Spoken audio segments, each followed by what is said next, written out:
everybody. Welcome to the show. You got Sync, and you're on the mic with Sync Podcast Show rolling. We got a special guest today. Another one of my Air Force buddies that we fuck shit up in Dover, but we ain't gonna talk too much about that. We don't want to talk too much about that. And Mr. Military Man, Mr. Realtor, Mr. Music Producer, Mr. House Flipper, and Family Man, Mr. Donnell, NightTrain Lancaster. What's going on, bro? How you doing? Long time no see, man. I haven't seen you. What is it? When 15 is when I got put out. 5 years, yo. How much time is flying? I done had another daughter. She said 15. I had my daughter in 2015. My youngest daughter. She's 5 now. Wow. So you probably didn't even know that. Nah. Nah, so I got 3 daughters and a son. You know what I mean? So my son Dallas. I was about to say Dallas was the last one I knew about. Nah, JoJo, my baby girl Joelle, man. So it's crazy. She in kindergarten, She's funny as hell too. Hey, you ain't got to tell me. This 2-year-old is funny as hell. It's only gonna get funnier, man. Who you telling? Best thing I can tell you to do is just record as much as you can when it comes to just the experiences, the growth, and the different changes that, the good and bad. It's gonna be funny when you really look back on it. Yeah, most definitely. I record everything, take pictures. We take selfies all the time, especially when mama ain't around. Oh, yeah. She be jealous. But she a nurse, and she done got her RN, so she work at the hospital, so. Oh, yeah, she did get it? Yeah, she got it, man. She pushed through. That's what's up, man. That's crazy. I remember. That's crazy. Yeah, man. Everybody doing good, man. So I'll start off with the real estate. Okay. What's the market like up there right now? For people who don't know, you are up there in the D.C. area. So I'm in the D.C., Virginia area. So I'm not quite licensed in D.C. quite yet. Okay. I'm in the process of working on getting my reciprocal license, which is to be able to do real estate in the state of Virginia and the state of Maryland and also D.C. Okay. So I'm working on that. It's a process. You got to still take a few courses on their end just to be able to be allowed to even take the test. So I'm pretty much slow rolling that right now. I'm focusing on Virginia. Still getting my feet wet. I'm still a new realtor. I haven't been doing it for a long time, but I've been in the real estate network or the atmosphere for quite some time. Mm-hmm. As you stated before, I used to flip houses, when I was still living down there in Hampton Roads area. So, the concept of understanding from, the purchase side to the selling side, also to the home renovation side, and, really how to be able to read the market and know like what's a good buy, what's not a good buy. So to answer your question, as far as up here, it's crazy right now. I mean, obviously we know that the pandemic is here, and things are good for some people, things aren't good for some people. For others, I would say it definitely is a seller's market, not a buyer's market. It's a seller's market because of the fact that everybody's house values are going up. Everybody's trying to buy a house right now because if you got good credit, your finance is good, this is a prime time to buy a house. The downside about that is you're competing with so many people, so you got more people trying to buy houses than houses that are available. So that's the tough part about it.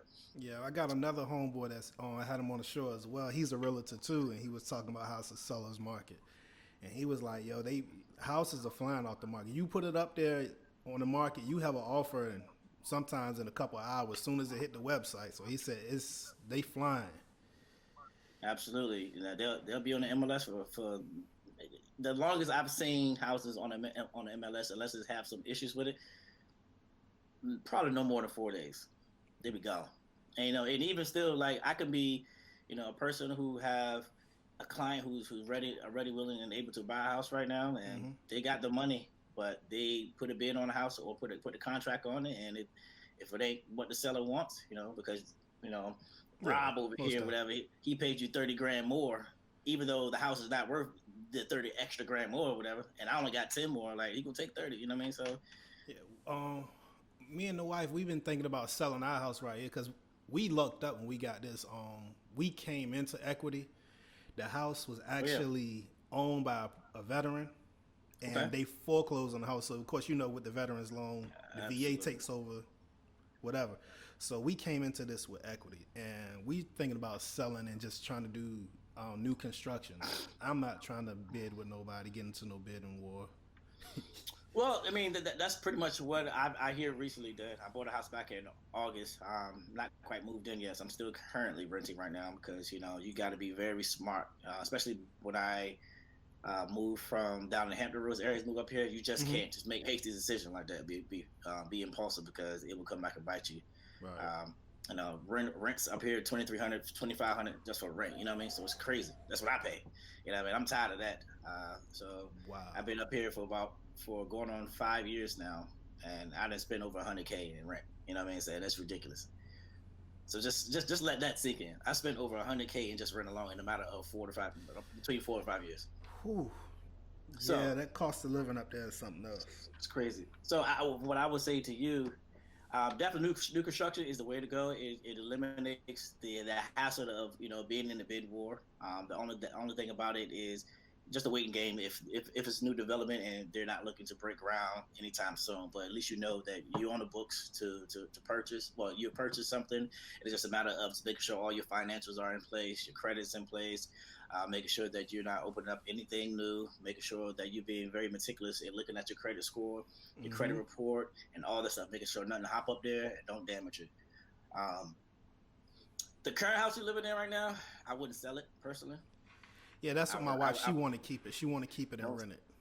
don't sell it and rent it out. That's the best thing because you have baby girl and Mm-hmm. you're in a space where it's like now is the time to create that opportunity for her. That way she ain't got to worry about going through the same things you went through or the same things I went through growing up. Right. And we ain't have it super hard, whatever. But I mean, there's some things that our parents could have did differently, whatever, to make it a little bit easier for Who us. you So telling? you know what I mean? Yeah, man. We learn from your parents' mistakes and build on that. Yeah, I definitely for sure do. So And yeah, one. with that situation, you listen to wifey because rent it out. Just making sure that you guys are in a prime space to know what your DTI look like because that's gonna be the biggest factor in regards to how much house you're looking to Yes. get. Yes. DTI is very important. A lot of Yes. people don't know what DTI is. Yes. That the income ratio It, that it will will kill you. make or break you. And it's Make it. like, and in my mind, because we ran into that issue when we got try to get this house, Hmm. and it was like, in my mind, I feel like if I go to the bank, I tell you I'm paying 1,300 in rent a month, and Hmm. you telling me for this loan, my house payment is gonna be $900 a month. I'm showing you. I feel like I'm showing you I can pay this 13, but they not trying to hear it. Yep. Because they look at their threshold based off of the Mm-hmm. type of loan you're looking for too. Yeah. So whether you're doing a VA, whether you're doing an FHA, whether you're doing a VHDA loan, a VDHA loan, whether you're doing a USDA loan, it all depends on which type of loan you're doing. Yeah. Um, but the DTI requirements and also the lender requirements may be different depending on where you go. Some may be more lenient than others. Yeah. Case in point, you can be in the process of, you're in a contract on a house and the DTIs may be pushing it, right? And so let's say Mm-hmm. for instance, your DTI is no more than 53%, right? Right. And so you can't go beyond that. So they look at your credit profile, they look at your current income, what you're paying out, and they have this threshold of the potential, you know, what's the word I want to say? Just in case shit happens, Yeah. Yeah. they always That's give, pretty they always much give what that, it is. Yeah. they always have that wiggle room right there. So, but then you can go to lender B, whatever, and they're maybe 57%. You're good, and they give you more because of the fact that your DTI, Right. that DTI threshold different. So it's all a matter of who the lender is. I always say shop around. Whenever you are shopping around for quotes, get multiple quotes, especially Mm-hmm. if you're within a 45-day window. It's not going to continue to hit your credit score. It's not going to mess it up. Yeah. Just do it around the same time because the banks know that you are seeking the best, loan value, loan Yeah. value, not loan value, but loan opportunity, so to speak. Yeah. A lot of people don't know that too about the whole that window where you allowed to shop around because a lot of people think the moment you apply for something, your credit score will go down. And it's like Yeah. if you stay within that same category within that window, it's Yeah. not going to continue to drop. Yeah, and it depends on the type of inquiry it is. Like Yeah. if you're looking for mortgage rates, it's definitely different from looking for credit cards or definitely looking for unsecured loans and shit like that. Like it's totally different, whatever, because they weigh differently because there's a difference between revolving credit and then there's the installment. You know what I mean? So they weigh totally different. Um, Hey man, I'm gonna be honest with you, man. I don't. This is a totally different Lancaster I knew in the military, man. And I told wifey about that like yesterday when I got home, because I was like, yo, I talked to Lancaster on the way home, and I was like, yo, that ain't the same man I know from Dover, yo. Like, his just mind frame is different. How he talk is different. I said, he damn near another Gucci Man clone to me. No, man, when you, I would say this, when you see the other side of things, whatever, it kind of forces you to be a little different, kind of forces you to really think differently. Like I said, when I moved from Hampton Roads, like, we grew up Norfolk, Portsmouth, Virginia Beach, Chesapeake, Suffolk, you know, Newport News, like, you know, and it's predominantly black folks, you know, and, you know, I grew up in a culture where, you know, as long as you got a job, you pay your bills and penny scratch, whatever, you getting by, whatever, you're good to go. Yep. You know, but then I also see people, whatever, who I grew up with, you know, in high school, you know, like, what are you doing? Like, we too old. I'm 33 years old. We 34 next year. It's like, why are you still doing the same thing? Like, okay, what is the education? And I know everybody's circumstances may be different, and I'm not saying that those are not factors, but sometimes we gotta be okay with change. Sometimes we need to seek and ask the questions like, why not? Why am I here? Why can't I be doing these things that I, you know, see on TV? And I'm not saying, be very clear, I'm not saying you're supposed to want to do everything you see on TV, but you know, if a certain culture of people are doing it and they're making it happen, there's no any reason why you can't. Now, obviously, we know in the world we live in, there are systems out there, whatever, that prevent us or better yet make it harder. I'm not saying those things don't exist, but it's still, in my opinion, from my experience, it's an excuse a lot of times. You know, being able to control what you can control and don't try to control what you can't control. But a lot of times, you know, we don't. I'm about to get deep now. A lot of times in our culture, we don't seek information. That's number one, and we don't give information. That's number two. Preach. And those are the two hindering things that I see in our community, the black community. I'm gonna say the black community because that's what I'm talking about. That's what most of my listeners are anyway. So yeah. I mean, but for real, we don't seek information and we don't give information. So hypothetically, if I didn't have a wealth of information, whatever that could benefit you, I'm cool to like be cussed to be myself, right? Yeah. Right. Why the fuck would I not give you that information? Why? If I know about DTI, why would I not tell you about DTI? If I know about credit, why would I not tell you about credit? If I know the difference between a due date on a credit card and a closing date on a credit card, why would I not tell you? Because there's a difference. You know, oh yeah, I pay my bill on time, okay. But you know, you can if you pay it, but if you pay the minimum, cool. That means good payment history for that time. But if you pay the balance before X date when the cycle closes, whatever, it reports to your credit report differently and keeps your utilization low. People think the myth that, okay, I'm gonna let it roll over a little bit, whatever. That way, you know, I could establish credit. In certain situations, it works, but it's not ideal if you've already where you need to be. And we think about it. Once you go past that closing date, any balance that is left that is lingering there, you're paying interest on it. So why pay interest on stuff?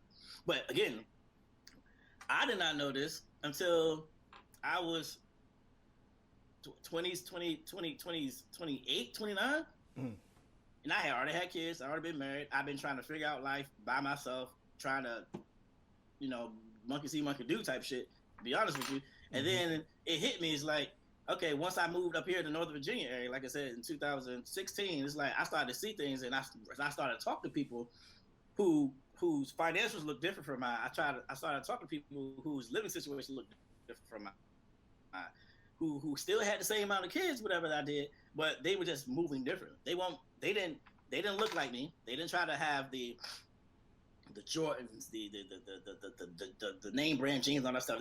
They basic t-shirt, basic Old Navy jeans, and some regular shoes.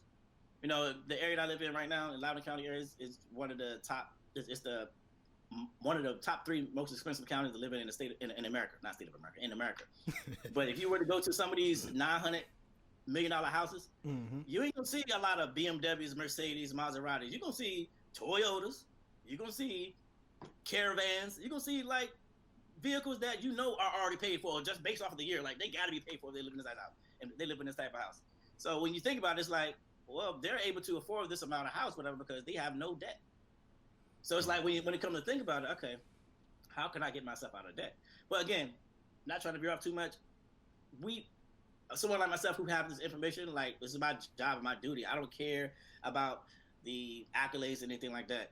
If I can't help this person, whatever, then that means I'm not powerful at the end of the day. And I aim to be a powerful person by impacting people, not because of the money and shit like that, right? Or because of what I have.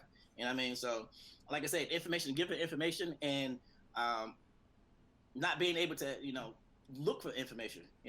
We see these things happen in the world. We see, someone have this type of job or able to buy this type of thing or be able to have these type of assets. Or, okay, how do they do that? Right. Read books, YouTube, Google.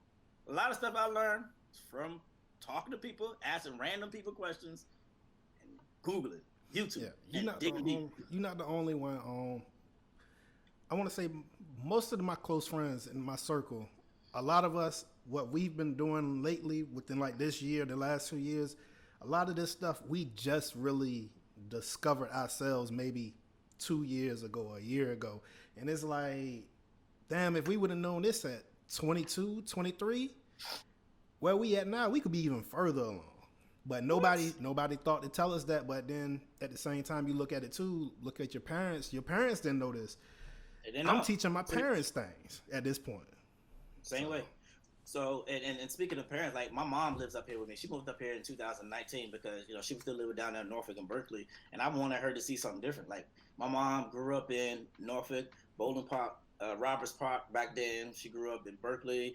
She went to Lake Taylor middle school, elementary school. Well, she didn't go to elementary school, but Lake Taylor high school and stuff like that. Like she didn't really get a chance to really see the world because all she knew was I was a wife, I had kids and a husband, and all I'm supposed to do is just work. Right. So when she moved up here, and she was like, "Oh, there's a lot of foreigners up here." I said, "No, we are the foreigners. But really, like we are literally the minority up here. It's not a lot of black people. My children go to school. They are like 2 of the 3 black people in their class." That wasn't how I grew up. Definitely not. The first white kid I saw going to school when I came out of private school, when I went to first grade, in public school, was a white girl. I mean, not to say I've never seen them before, whatever, but first time being around black people was in first grade for me, because everybody else was black.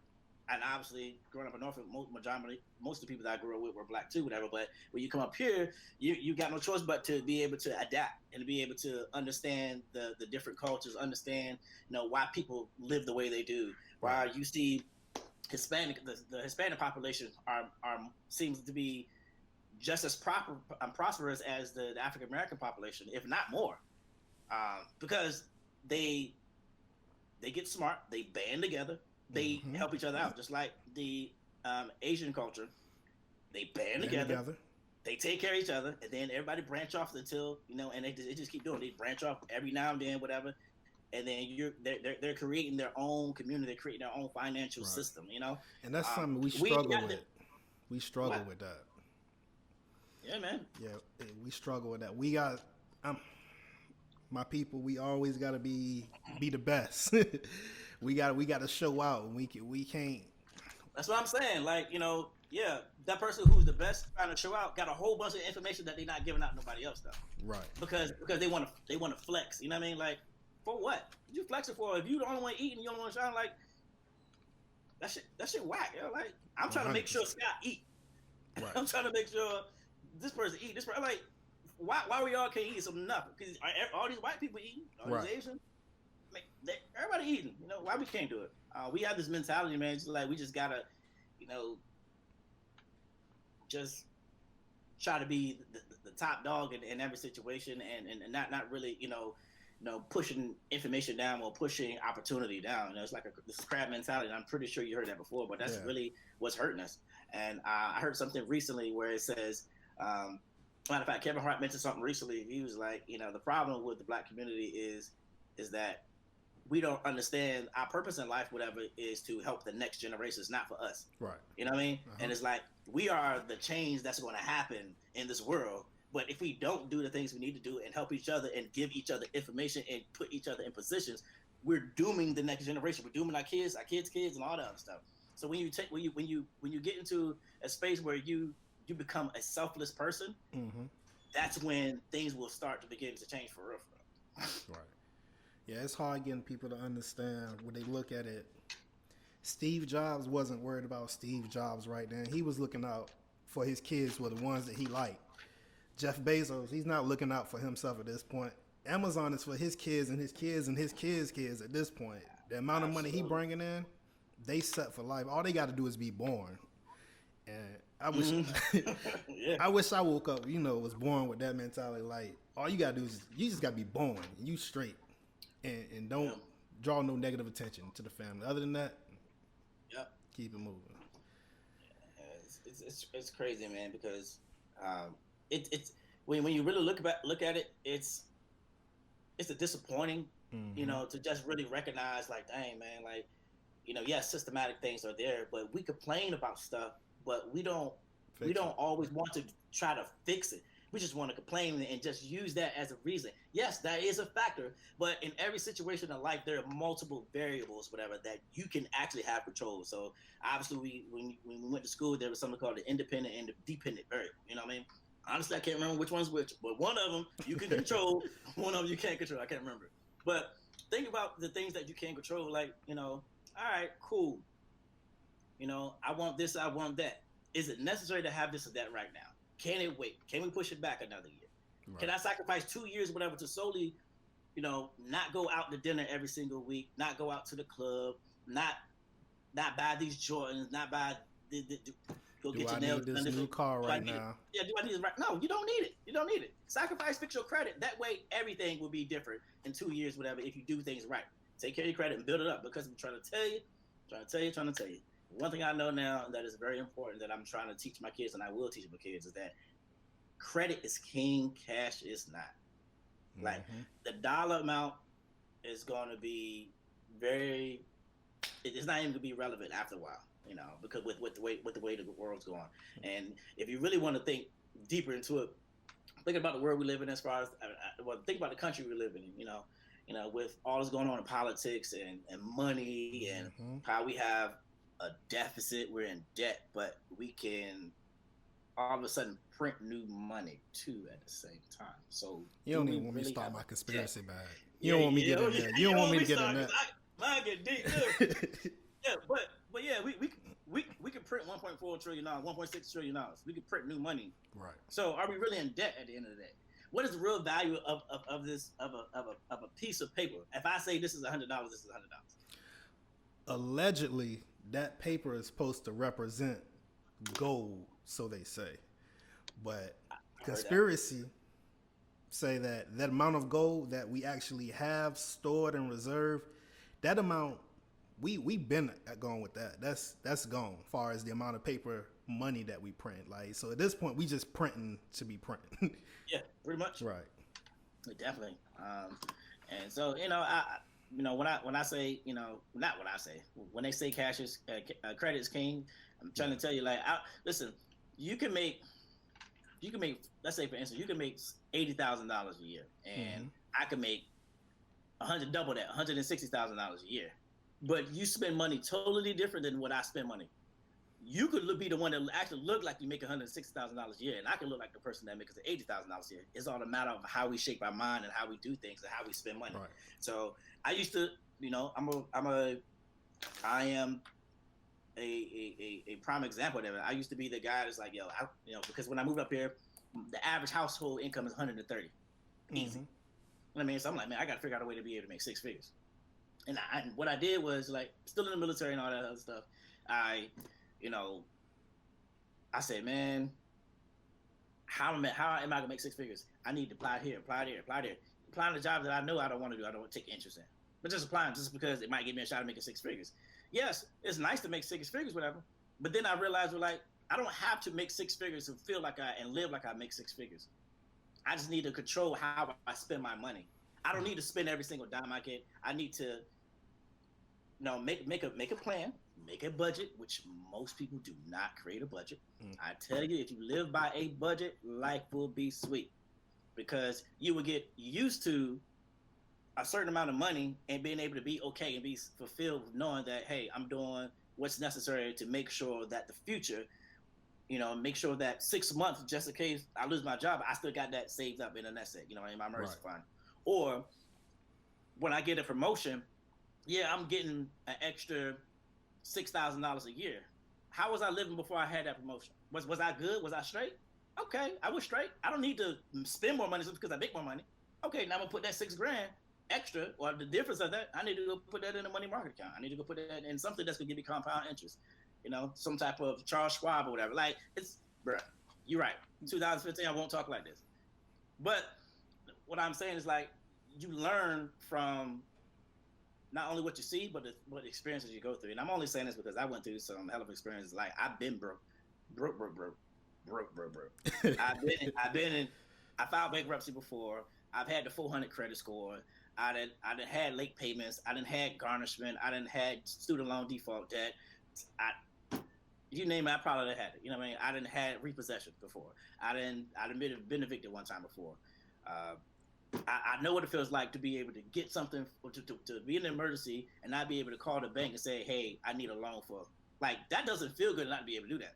Mm. But when you sacrifice, like I said, those 2 years, and I'm just using that example, and just hone in on what's important, what you really need, what you don't need, and sacrifice that time to make sure you're very meticulous and taking care of the credit, whatnot, like, it's going to make a world of difference, because from 2 years from now, whatever, you'll be able to say, I not only receive a paycheck, if I need to get some more money, it's just a matter of me making a phone call.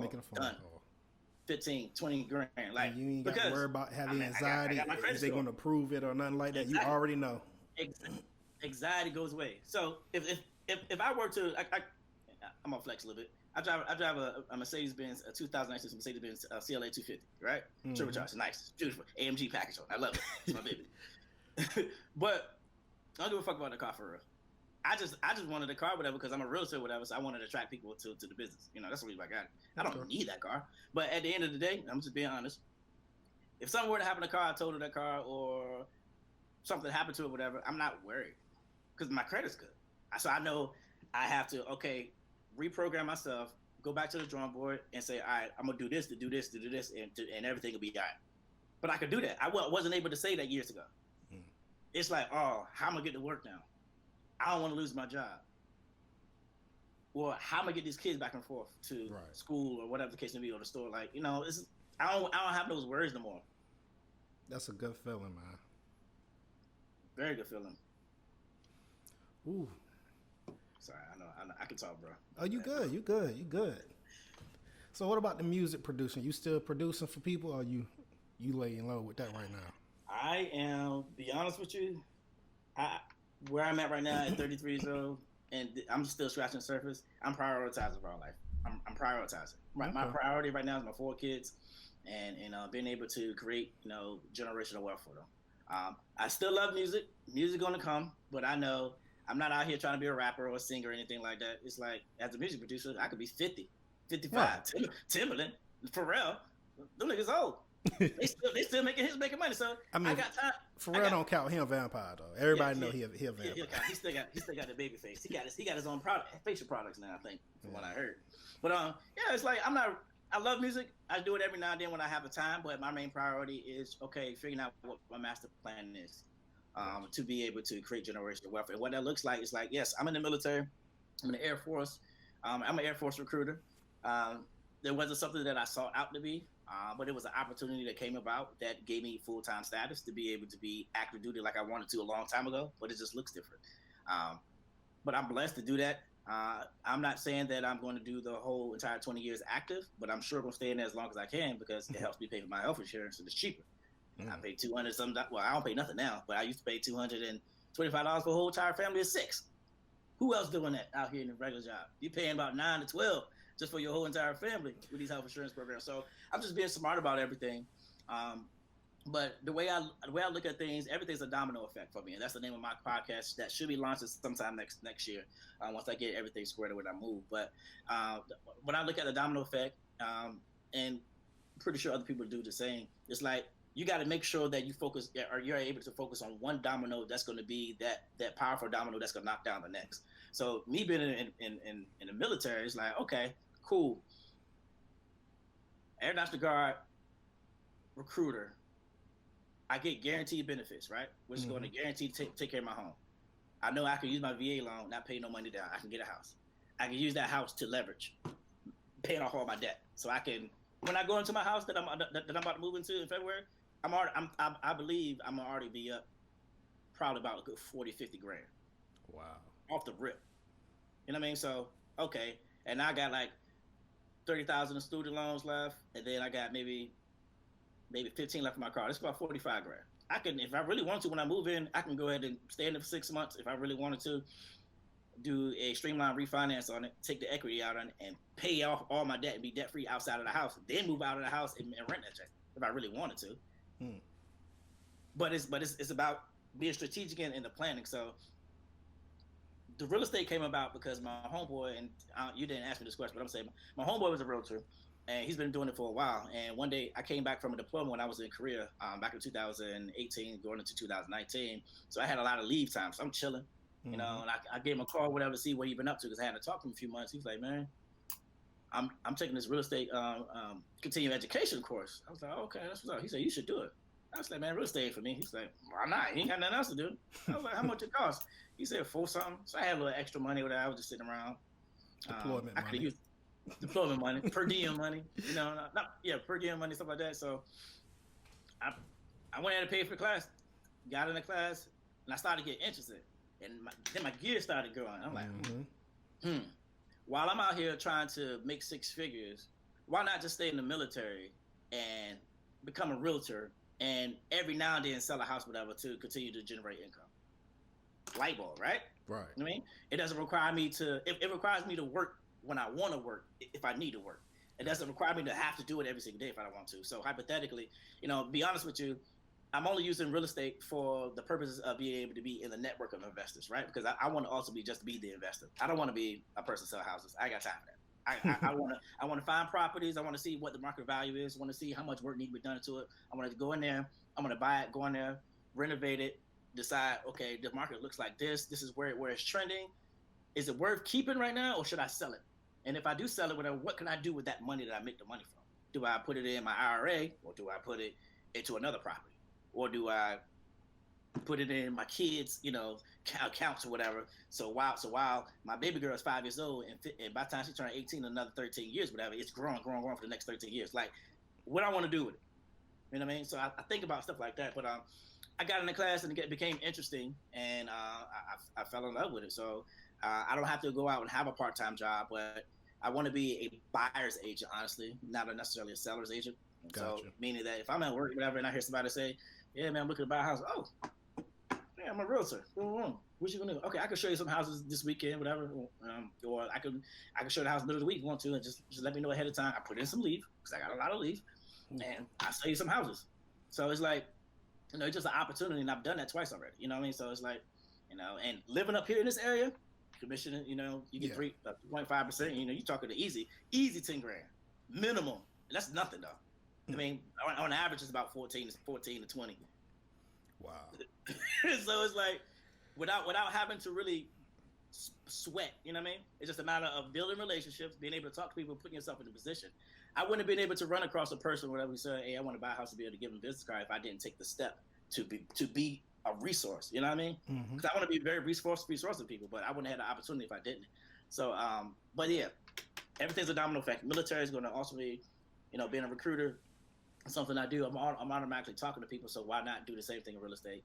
And why not, you know, being that I'm out here lead generating and trying to get people to join the Air National Guard. Oh, you're not interested? Oh, okay. Yeah, I'm a little realtor, by the way. It's like the more people you touch, whatever, the more people who are going to touch you back. I ain't say the more, but you're going to have somebody to touch you back who's going to need something from you. Okay. Yeah. So everything's in my master plan, you know. You know how growing up, there was a show called Pinky and the Brain, and Pinky used to always ask Brains, what we doing tonight? Yeah, I'm trying to take over the world, man. Well, you know, that's back on TV, right? It's on Hulu. For real? Well, the Animaniacs is back on. You know, that's what they started out at. That's what they started at Animaniacs, yeah, man. But I don't think I really answered the music thing all the way. I mean, like I said, I still love it. I just, you know, I prioritize right now. I get to it when I get to it, but you know, definitely grown man shit. Grown man shit, man. But who's your top 5 rappers right now, though? At this point, who's my top 5? So my top 5, my favorite rapper is Rhapsody. Mm-hmm. She's my favorite. She's my favorite rapper. Then you know, J. Cole, Kendrick, they right there, right beside each other. I'm not saying Rhapsody is better than them, whatever. But I love Rhapsody because she's a real true MC. Kendrick, J. Cole, are like my favorite rappers to listen to outside of her. I love Logic. I love that guy. That's my dude. That's 4. And my homeboy, Suit. My boy, my Mr. Suit, man. You know, he's from Baltimore. He's a rapper, whatever. So he's my favorite. They're my top 5. I was gonna say Drake, but I don't even need to say Drake's name because Drake. Yeah, it's automatic at this point. He's just that dude. It's like, man, whatever. Drake is. You can't. And whoever's listening, if you're a Drake hater, I'm sorry. I need to have this right. Leave that man alone. You know? Like he is the GOAT. He's the GOAT. I'm not saying JayZ GOAT, but nobody's touching him. He's been Mr. Consistent, you know. Like don't hate on him because he want to do Caribbean tracks. Like leave him alone, man. He's making money, yo. Right. He's doing numbers. Let that man live, man. Let him live. Man, I've been waiting on this Cole album, man. I'm telling you, the hype last week, they sent the fake junk out that had me hyped, talking about the Fall Off was supposed to drop last Friday. I didn't even hear that jump. Yeah, it was a thing on Twitter. It had like the fake cover art and everything, and it worked out perfectly because they had just dropped the new Dreamville sneaker, like the new color. Mm-hmm. So I got my sneaker on Friday. So it made sense in my mind what my sneaker's gonna arrive on Friday, so the album should drop on Friday. Man, I woke up Friday morning, opened up iTunes. I was tight. I'm like, tight, no one even there. And I've been checking for the last couple of weeks. Every Friday morning, that's my routine. Like I get up in the window, brush in the glass, brush my teeth and everything. Open up iTunes, scroll, go to the rap genre, close the phone, put it back down. And they doing the Kanye on this, man. Like they always doing that. They do the same thing with Kanye. Kanye dropped an album, no he didn't. Right. I think they're just gonna end up waiting till 2021, man. At this point. What's your album of the year? Oh, let me see. Let me see what I got on my phone. What's your album of the year? It's hard. It's hard. I don't even think I really got no new album of the year. Snow Allegra. Really? No, I think that came out last year. I really can't say, man. I don't really be checking for new music like that. Like I just started listening to what is it? A Boogie with the Hoodie. Just started listening to him. I just started understanding the words Young Thug be saying, and now I'm like, this little nigga be spitting for real, but he do. It was just he be so animated, too animated sometimes, man. Yeah, so I would say my top album of the year so far. I mean, well, I can't say so far. It's at the end of the year. It's a toss up between. Hold on, I think I'm about to forget something. I would say it's a toss up between. Big Sean's album was dope, y'all. Oh, okay. That whole album was dope. I would say Big Sean album, if not Busta album. Busta album was dope. Okay, I didn't even check Big Sean out. Like I saw it and I thought about clicking on it. What? I don't know. Sometimes Sean be messing with me, man. Man, why you say that? I don't know. It's just so much time. Sometimes he don't resonate with me. What do you think about Ross? Port of Miami 2 came out. It sounded like typical Ross, and nothing was wow. new to me. I love Ross. Don't get me wrong. Yeah. Nothing was new to me. No. Yeah, nothing was new. Yeah, not much growth, but consistent with what he doing. Yeah, pretty much consistent work. You know what I mean? Matter of fact, it's 2019. 2019. Hold on. No, it's 2020. Trying to figure out hip hop albums. You got me double checking now. I just thought about something. Did Nah, that was last year. I was also thinking Jay Electronic album too. Which one? Not the first one, as it was written. Written testimony. Written testimony. Mm-hmm. I liked it, but I can't give him credit. You had JayZ all over the whole album. I can't give you that, man. Revenge of Dreamville. Revenge of the Dreamers? Oh, yeah. Oh yeah, that's. But that's Hands down that's the best 2019 though. I thought that was 2020. No, that's 2019. That album. Oh, they did. They ended up putting out a Revenge of Dreamers 3. Yeah, they ended up putting out a special edition this year, but I still say it came out last year. I was riding to it. Yeah, man. Benny the Butcher. You mess with him? I gotta check it out. I've been hearing about it on what is it, Joe Budden? Yeah. I keep hearing Benny his Butcher, name. He tight. Okay, Yeah. I'm gonna check some of that out. Oh, King's Disease. I forgot. Nas King's Disease was hard too. Okay. You ain't like that joint? I ain't downloaded mine. This is my problem right here. I refuse to switch over to the Apple Music subscription plan where you get all the music free. I'm still in the mindset like if I like you as an artist, I buy your album straight up. Like I spend the $10 or whatever. So if you not somebody I really support, like I'll listen to casually, I'll catch you on Pandora or something like that. But other than that, if you on my actual iPhone, I done brought your album. But you do know, correct me if I'm wrong, but you do know when you have a subscription, you can download it, right? Yeah, but you can download albums, and you still have them. Right. From a consumer's point, it makes perfect sense. Yeah, hear me out. $10 get how many albums you want? Right. Hear me out. But if I'm looking out for my artists, the splits for that ain't the same for them. Right. So that streaming split that they get is not the same as me actually buying their album outright. Right. And if you one of my favorite artists, I got to do my part. I got to buy your album. Gotcha. I got you. I respect it. Yeah, I mean, but that subscription do be looking nice sometimes. And I know you can still buy the music too, but I don't know how I'm going to finagle that with the wife. You know, that don't make sense financially. What you mean? Okay. To have the subscription and still buy the album?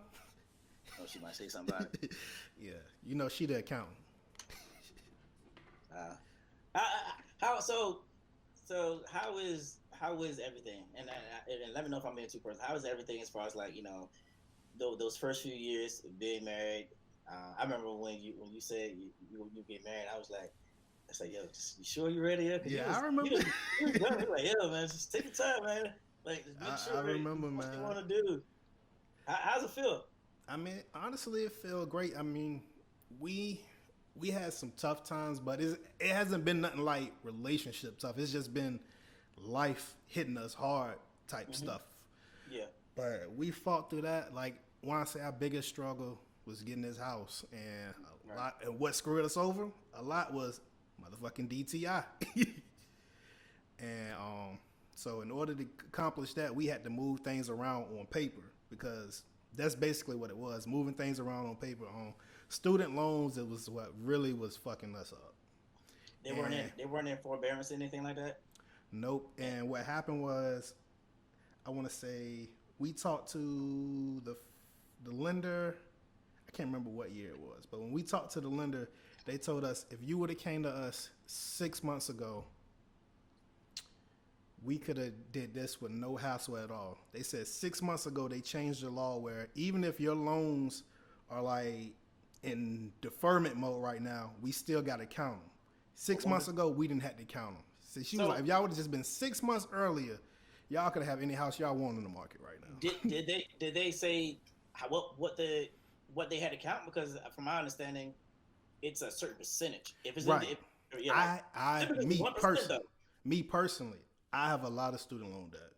Even with the money that I got from the military before they tried to finagle their money back, I still got a lot.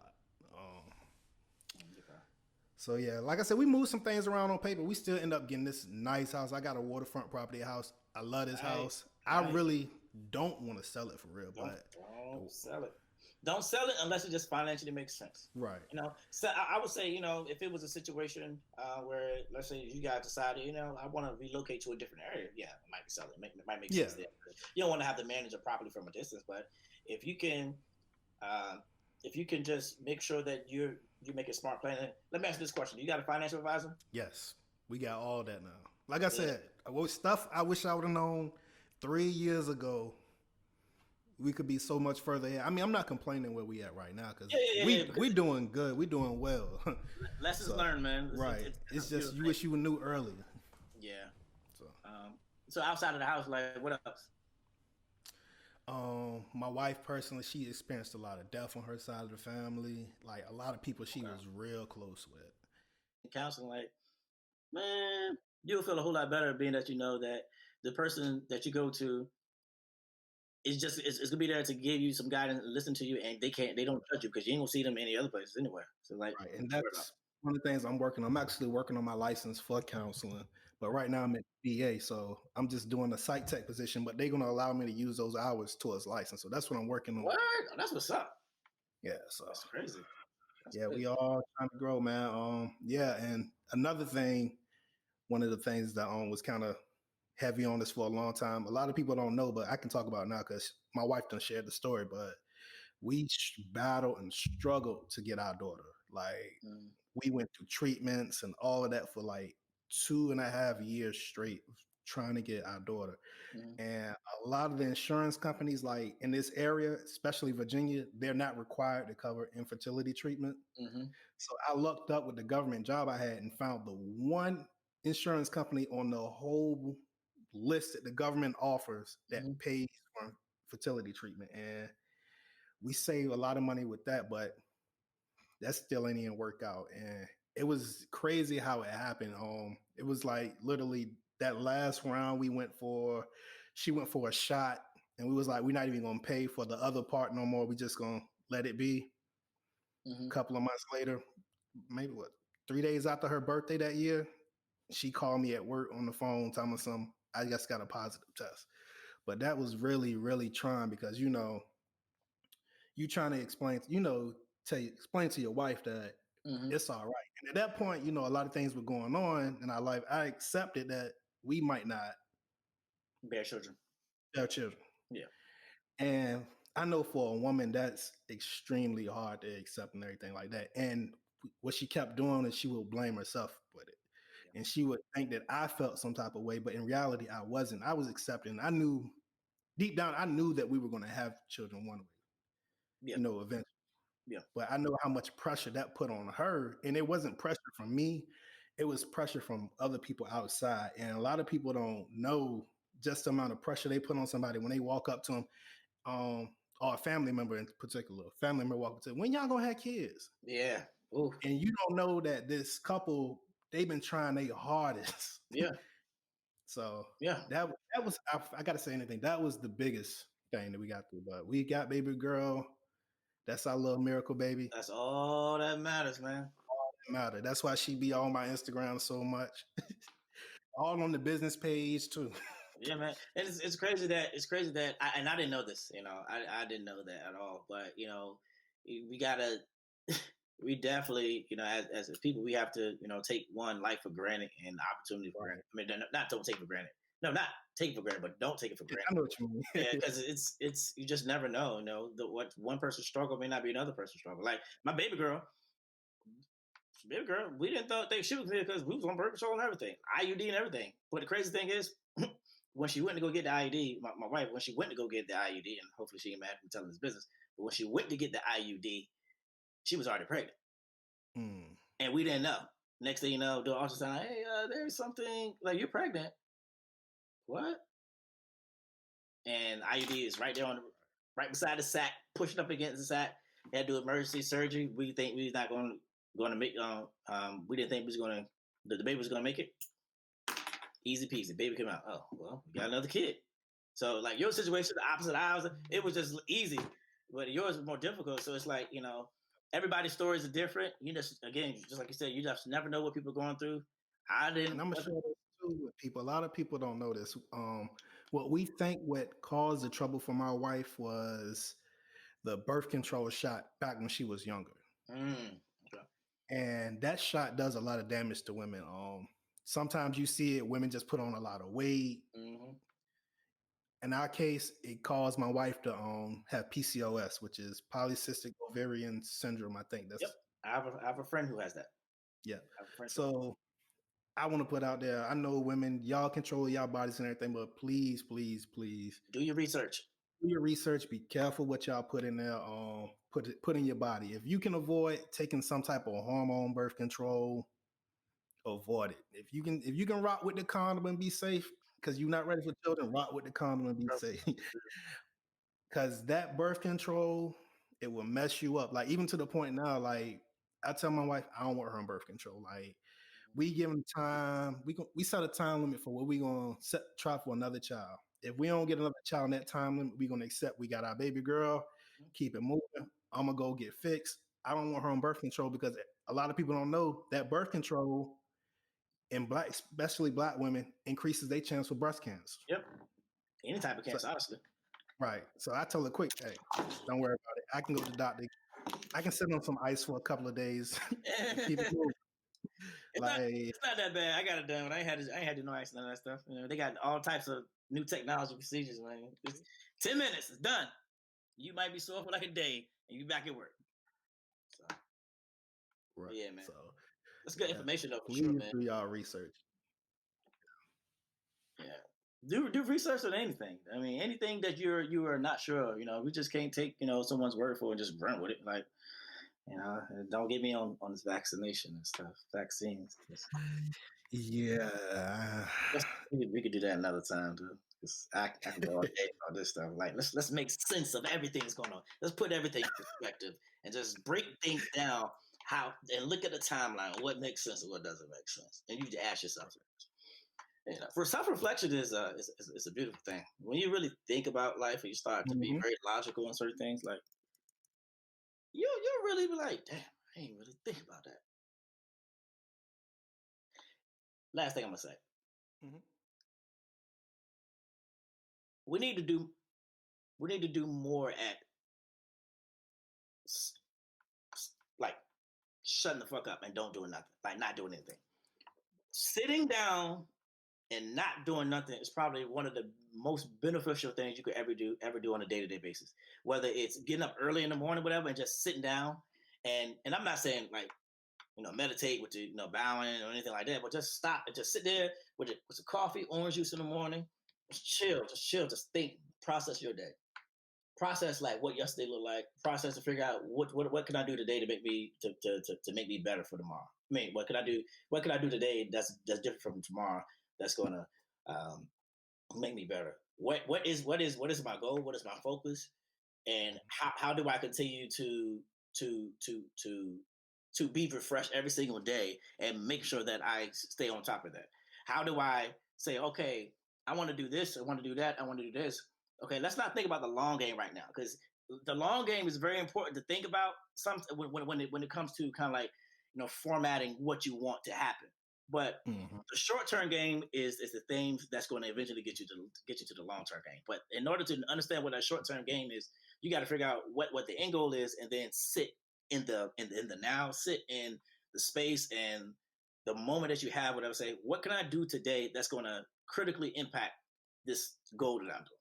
Right. And that could easily be whether it's going on Amazon and buying a giant calendar to stick on your wall and really map out what you're going to do for the entire week and stick to it. And I know I said the last thing I'm going to say, but I got one more thing. Yeah, right. Be okay with saying no. Ooh, that's a hard one, especially if you're a person that likes to please people. That is a hard one. That's something I struggle with because I love to look out for people, and Stop. I know I've been working on it. I tell you no quick now, but looking out for people is great and all, whatever, but it has to be within reason, right? Obviously you got to prioritize your time because your time is very valuable. No one else's time is more valuable than yours. And be honest with you, this might sound crazy, but not even your kids. Your time is more valuable because if you're not good, then your kids not gonna be good. That's number one. So when I mentioned the calendar, if you say, okay, this is my long-term goal, whatever, but right now this is what I need to do every single day in order to get to that goal. I need to read these types of books for 30 minutes a day, or and if you're not a reader, I need to read, just do 10 pages a day. If my goal is to get down to a certain weight or build this amount of muscle, I need to make sure on my calendar I have 4 days of going to the gym at this particular time. Absolutely nothing is going to get in the way of that. or I might need time. It's like, okay, this is a project I'm working on for work, or this is a personal project. Say for instance, a podcast, trying to figure out how to have all the buttons there with the drop downs. Not podcast, a YouTube channel, to drop down how to create this. Okay, if this is really what you want to do, put it on a calendar for 2 days a week from 4 to 6. No one is going to interrupt me. Not my kid, not my wife, not my husband. No one's going to interrupt me. That's what my time block is. And you have to be very disciplined at doing stuff like that, because, focusing on one thing is only going to allow you to get better. You could be Steph Curry, right? And, I was the best shooter in history, right? And I can be just a regular old Joe. But if I'm in there shooting 1,000 threes a day, it might be burning. Trust and believe. I'm just focused on just shooting that three. I'm going to get better every single day. And I'm going to be lights out eventually. You know what I mean? So you got to take that type of concept and say, if I want to be good at rapping, or if I want to be good at sewing, if I want to be good at drawing, you just focus on it, spend a little time every single day doing it, because that shit is going to add up at the end of the day. If I want to be better at finances, I want to read up articles on credit every day today. I want to read articles on what a Roth IRA is. I want to read articles what a money market is. Like, be a sponge and be okay with learning shit for that, because at the end of the day, you never know how it's going to help you and how you can help somebody else just by for information. You know what I mean? But take time for yourself. Say no, and every day take some time to really think about what your day gonna look like, what your week gonna look like, and be able to say, hey, also, am I okay? Am I good? Right. Do I need to check it? Thank you. Check in with yourself every single day, because that shit is important. Because we can sometimes be doing so much whatever and be drowning. You don't even know you be drowning. That'd be the crazy part about it. Yeah, man. Whew, man, this been a long one right here. You broke the record. I can talk, man. I'm looking at the clock right now. It's 3 seconds from an hour. 3 seconds from an hour. Dang. Yeah, man. I appreciate it, man. Yeah, I like this though. This is fun. Yeah, man, it's fun. We're definitely gonna do it again. Yeah, man. And I'm hoping to be on domino effect. I'm just. Oh yeah, for sure, man. It's gonna be crazy. By then I'll be bigger and have more paws and have a bigger fan base. It's all good, man. Listen, all you need is that one view, and then it's gonna be 2 views, then it's gonna be 5. It's gonna grow. Like, you just got to keep doing it, stay consistent. Because that's another thing I learned this weekend. One of the people in the area that my wife, she banged with, he do photography and everything. He put out this post, I want to say Sunday. He was like, look, whatever you want to do it. You want to do a YouTube channel, do it, but don't look at the views. Stop looking at the comments and all that. Just do it. Mm-hmm. Eventually, everything's going to fall into place. You don't have time to look at the views and how many likes and everything you're doing. Don't worry about that. Yeah, I told people, who want to do a YouTube, they say, well, I don't know if I want to do it because I don't know how to do it. I don't know how to do it. That's why I said time block, figure out how to do it, and start somewhere. Start with your phone. It could be a lot of noise in the background. It could be echoey. You may not have the greatest light, whatever, but eventually you're going to figure it out. Because these people who have all this stuff, whatever, they had the crappy videos, but that crappy video may be the video or the stream that someone 5 years later, whatever, may see that gets them to follow you. They could be following you from your first episode. Right. And so it don't really matter. Just do it. It's like, if you got... Don't be afraid to mess up neither. Yeah. You ain't got nothing to lose. Right. Like I said, my first episode, I didn't have the audio coming from both people. The only way I saved that was I had to go do a Google deep dive. I ended up finding how to pull the actual audio from the video because I recorded it too on my phone. Mm-hmm. So that saved me with that episode. Oh, okay. What was it? Something else happened the next one too. I fucked up. I did something. Ended up, it still worked out as well. So yeah, learning. Like I tell everybody, it's a learning process. You stick around with me. Like eventually we gonna get it right. Oh yeah, man. Eventually you got all the subscribe here, bing, drop down, and then all the extra bells and whistles. This will be nice though. But it's definitely going to happen, man. So you just got to, just like you said, be consistent. Don't even worry about none of that stuff. And I'm glad you said that. Don't worry about views. Just do it. That's what I'm doing at this point. Just doing it and connect with the people that connect with you. Absolutely. It's just like a person having $100,000, whatever, and they say, "Hey, I'm gonna give you $100,000 to go throw it on a roulette table to gamble with it. You gonna not do it? I mean, because you can't take this $100,000 home with you. Right. It's only for you to gamble with it. So you just not gonna do it because you're afraid to lose it. No, just It ain't my money. It ain't your money. It ain't my money. Just go. So just do the YouTube. If you get 1 view today or zero views tomorrow, don't matter. You still got a video out there that you didn't have before. Right. And then maybe you can stop doing YouTube completely for a while. And then next thing you know, you go back and check in, you got 500,000 views all of a sudden. Like, whoa. Yeah. I'm gonna tell you something that's beautiful though, man. I realize I got fans, yo. Oh, yeah? Yeah, like from my books that I write, like I like literally just got people. What books you writing? So tell me about your books. I know we're going a little over, but I don't know nothing about the books. What's up with the books? Well, I write. I started writing last year. I published my first book. It was called Vivid. Let me see. I got them here. I published this last year. This is my first book called Vivid Dreams. Mm-hmm. Short story. It's a bunch of short stories. All of them straight sex. Mm-hmm. I tell everybody today, this book was fucking garbage. Garbage. I didn't know what I was doing. I didn't know the formats and everything like that. That is one instance where I did have somebody critique my work, mm-hmm. and they shredded it, but they didn't do it to like disparage me. You know, they shredded it was like, yo, you didn't do this, you didn't do that. Like, I don't know who's talking, who's saying what. And right. Yeah, but what do you know now? What you know now, though? You know all that shit now, right? I know how to format all that shit now. So it's a win. It's still a win at the end of the day. So I ended up these are my 2 latest books. They have La Phoenix series. This one's called La Phoenix from the Ashes.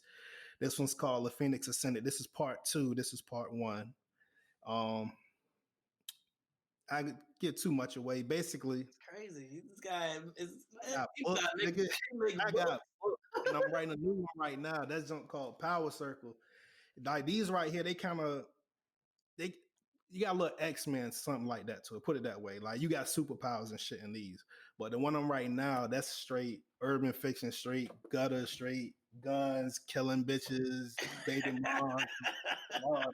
Some BET types. Right. I'm hyped. Can't wait for it to come out. Like I keep thinking about it, like I need to put this shit out now.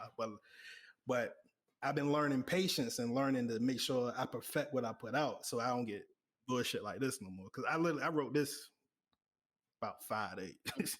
You can call it bullshit, whatever, but to somebody else, it may not be bullshit because they don't know how to do half of that what you just did. You know, in the first one. So it's all a learning experiences. What you can learn from it. Critiquing is always great. Yeah, man. So I've been writing. Like I said, I got fans now, man. Like it's only a few. It's about 3 or 4 that'll be like post a comment on everything I put out, and I'm like, for real? You really following what I put out? That's good, man. That's all that matters, man. And them 3 damn fans mean the world to me right now. I mean, I'm more than my family and nothing like that. So don't get no mind. Yeah. Of course. Yeah, of course. Because I think all my females. I put that disclaimer out there for my wife because she listens. That's crazy. Yeah, man. But I'm gonna get ready to go ahead and wrap this one up. I don't know how much longer I got for this subscription. You good, man? But tell wifey I said hello. I'm glad you guys are doing good. I'm happy to hear that you're writing books. Like I would never thought you'd be writing books, but okay, whatever. If that's what you want to do. Let me know. Let me be one of your biggest advocates, yo. I'm with it. Right. I'll be your biggest advocate. And make sure you tell the family too, man. I tell them I hope they're doing well and everything like that. I see wifey out here. She already licensed, right? No, she's almost there. She's almost there. Yep, she's almost there, man. Tell them behind her. Yeah, man. I think she'll be able to take the test. Well, she can take the test now if she really wants to, but she'll have all her hours in February March time. That's a big accomplishment, man. It's a big accomplishment, man. I mean, when she get it, she's definitely gonna deserve it. So, yeah, man. And I know you're gonna celebrate. I'm gonna celebrate her. You gotta celebrate people who put in the work to get to where they need to do.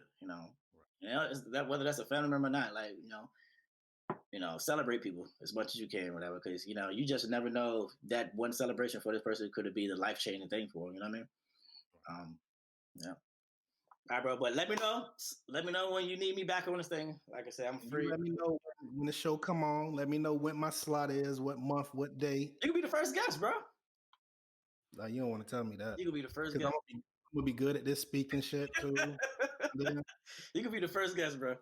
You know me, I'm not the nigga that talk. Like, I don't talk. Like, me talking right now, doing all this YouTube, like, I've been forcing myself to learn how to do this. I'm gonna bring it out. So, We're gonna wrap because it's gonna be about what you got going on. I'm bringing it out. I'm gonna have a question. I'm gonna have everything on the prompt and everything.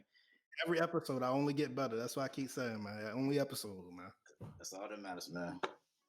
All right, man. Well, I'm gonna go ahead and holler at you later, man. Be easy. How you be easy, bro? Peace. All right.